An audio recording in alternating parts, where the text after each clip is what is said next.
Hi ladies! I wanted to share with you a project that I recently finished. I just finished it, like literally just now.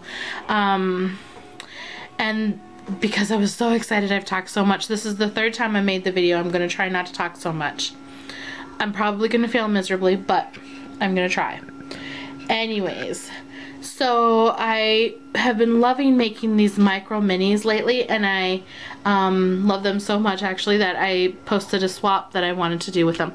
But I also wanted to make one that I actually finished, and so I had an idea of the pictures that I wanted to use. I wanted to use 10 years of family photos, so I got all my pictures and I printed them out in wallet size photos.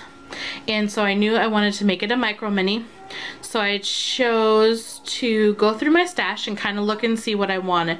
I have this basket of stuff that is stuff that I see packaging of some sort that I either want to try to recreate or want to use to create something else. And so I found this, and what it is it's a wallet box. There was a wallet in here for my husband. I bought it for him at Christmas time, and I knew that I wanted to make something with this, or wanted to try to recreate the packaging myself. But I chose to make something with it today. Actually, I started a couple of days ago and just finished it today. So it's black leather with brown stitching, and then it also has a brown craft bottom, and it's super sturdy, so I know it's gonna hold up. And I knew I wanted to make it with this, so I used this, and I just am so happy. I couldn't be happier. So here's the front. I'm gonna stand it up and then move the camera up so that you can see the whole thing. So there's that. I'm gonna start off by just giving you a little bit of information real quick. The paper pack that I used was this one right here. It's from My Mind's Eye, and it's called Market. Okay, what I did on the cover of the box, on the lid, there was a bold brand name, and I did not want that to show. So I decided to cover it with paper. So I picked my favorite paper and cut it down to size to fit inside I wanted to fit inside the stitching because I still wanted the stitching to show. So I cut it down to that size, and then I crinkled it all up and sprayed it with water, and then uncrinkled it and inked the edges, and then ran the ink pad over the top of the paper lightly so that it would pick up. You can see where it's kind of darkened, it just picks up the edge of the thing. And then I sprayed it with my homemade glimmer mist. You can see there how shimmery it is. You cannot see the shimmer on there. I'm sorry that it doesn't show up on my camera, but I can't get a good focus, so you're just gonna have to trust me that it's sparkly. And then down here, oh, and then I stuck it on, and then after I stuck it on, I took my finger and I stuck it inside, and I just sort of ran it along the edge to kind of pick up the edge a little bit to help it look a little more aged. Then I stuck two Prima flowers on, a light blue and a little darker blue. Then I stuck this bling here and this bling here, and then after the fact, after I finished the whole thing, I decided to attach a heart to the top of it, and I'll tell you, you'll see why. I actually used hearts throughout the whole album, and so I needed to incorporate the heart into on the front of it as well. Okay, and then on the back here, there was already a hole, but as you can tell, there's no real easy way. Like, you could stick your fingernails in there and try to get it out, but it doesn't really, it's not very easy. So I decided I wanted to use that hole to create a pull. So I just used some twine and a charm and tied it in there. I tied a button in there, and so it won't come out. I can pull on this as hard as I want to, and I can pull it out. And then when you pull it out, this is what you see. This is the box that holds the book. So I'm going to pull the book out real quick, and we'll first go over the box. If you look inside there, you can see the button. Well, you can see the knot. There's a button holding the knot in there so it doesn't come through, because when I just tied a knot, it came out. So I just tied a button through it. Then I put this pattern paper up top to cover. There was some brown paper up there, or there's some of the chipboard up there, and I didn't want that to show, so I just covered it with brown paper, with the pink paper.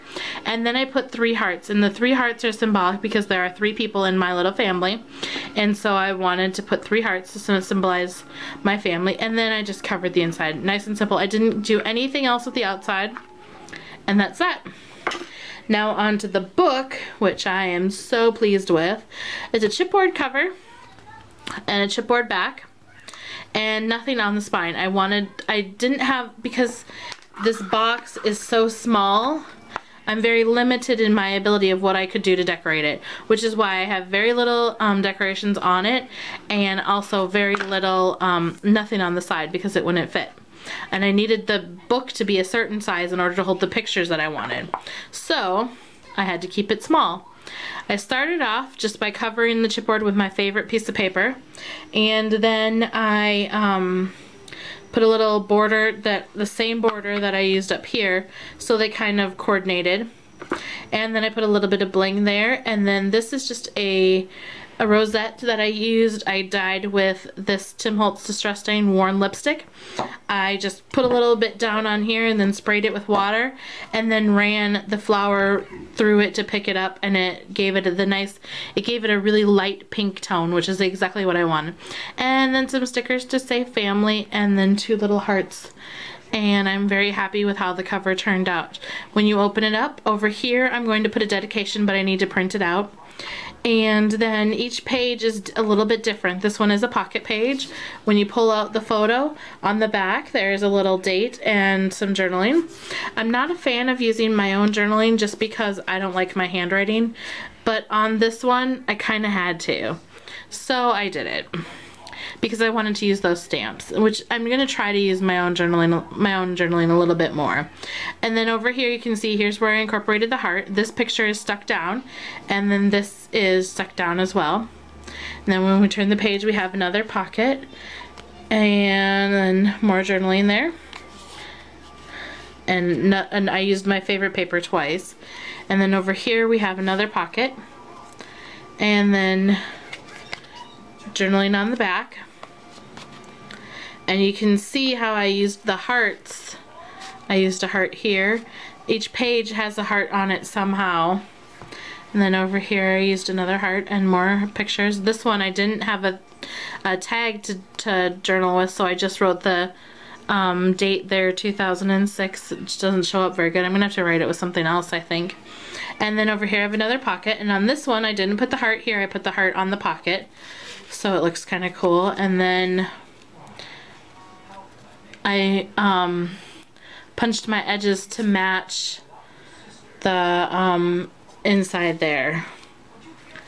Then over here another stuck down page and more journaling. For all of these journaling spots I stamped with chestnut, I think it's chestnut brown now, I can't remember. Yep, chestnut color box ink, and then I inked all of the edges with my Distress Stain, my Distress ink. I used walnut and tea dye for all of them. Then when we turn the page, we have another picture here, and the heart is right there. Oh, and I forgot to journal on the back of that one. Whoops, I'm gonna have to do that.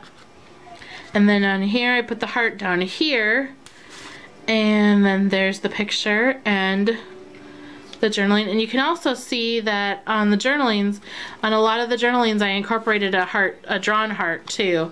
I wanted it to be all about the hearts. And then there's another one with the heart right there. And then finally the last journaling. And then on the back I'm going to put a little tag with my name and the date, today's date, when I finish the project. So anyways, I made this whole thing from scratch. It wasn't a pre-made album. The only part of it that I did not make was the box. However, I have plans to create another one using a box that I will make from chipboard. If you guys would like to see how I made this, just leave me a comment and I will try to put together a tutorial. I hope you liked it, and I hope you all have a great day.